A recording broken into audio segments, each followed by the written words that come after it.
سرما مومن کے لیے موسم بہار، نیکیوں کے طلبگاروں کے لیے موسم سرما بڑی اہمیت کا حامل ہے۔ 4 بڑے بڑے اعمال اس میں بآسانی کیے جا سکتے ہیں۔ روزہ موسم سرما میں دن چھوٹا اور موسم ٹھنڈا رہتا ہے اور بھوک و پیاس کا احساس کم ہونے کی وجہ سے روزہ رکھنا آسان ہوتا ہے۔ رسول اللہ صلی اللہ علیہ وسلم نے فرمایا، ٹھنڈی اور آسان نیکی یہ ہے کہ سردی کے موسم میں روزہ رکھا جائے۔ نماز تہجد اور شب بیداری نیک بندوں کا شیوا ہے۔ موسم سرما کی راتیں لمبی ہوتی ہیں۔ رسول اللہ صلی اللہ علیہ وسلم نے ان الفاظ سے توجہ دلائی، سردی کا موسم مومن کے لیے بہار کا موسم ہے کہ اس کی راتیں لمبی ہوتی ہیں جن میں وہ تہجد ادا کر لیتا ہے اور دن چھوٹے ہوتے ہیں جن میں وہ روزہ رکھ لیتا ہے۔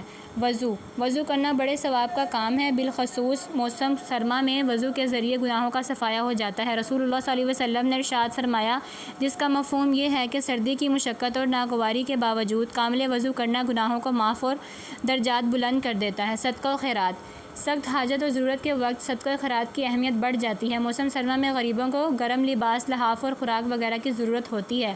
نبی کریم صلی اللہ علیہ وسلم نے فرمایا، جب سب سے افضل عمل یہ ہے کہ تم کسی مومن کے دل کو خوش کر دو، اس طرح کہ اسے لباس فراہم کر دو یا اس کی بھوک مٹا دو یا اس کی ضرورت پوری کر دو۔